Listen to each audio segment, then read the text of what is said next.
लिए और सबके चैनल पे पढ़े और बहुत ही अच्छा करवा चौथ के ननद भौजाई के गीत बा हमार बहुत फेवरेट गीत बा। और वैसे गीत तो हमरा आवत ना है लेकिन जवान भी आवत है गावत ही है आप सबके बीच में।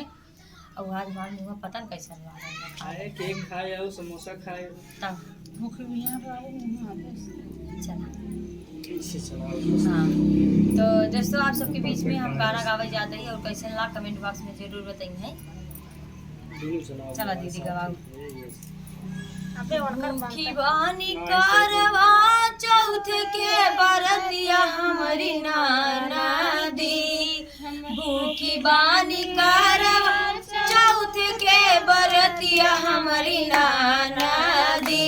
हमारी नाना दी सैया आवे नाही घरवा हमारी नाना दी।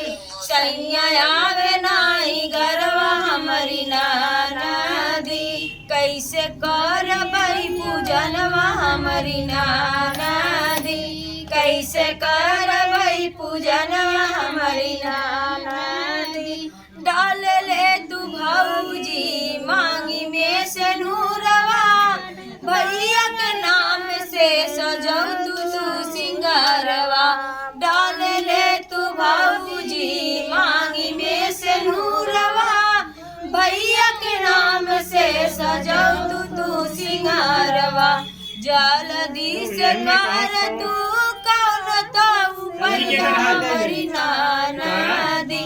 हमारी नाना दी सैया आवे नाही घरवा हमारी नाना दी।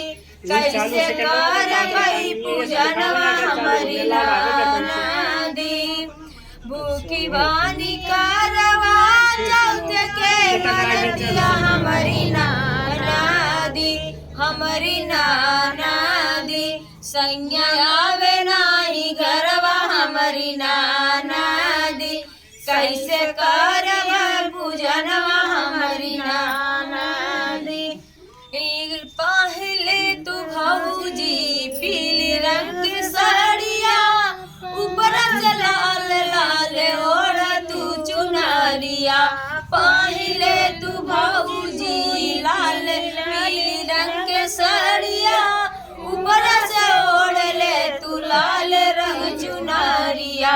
जल्दी से कर तू कौन तो भैया हमारी नाना दी।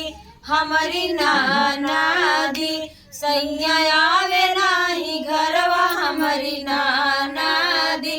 कैसे करबा पूजनवा हमारी नाना दी।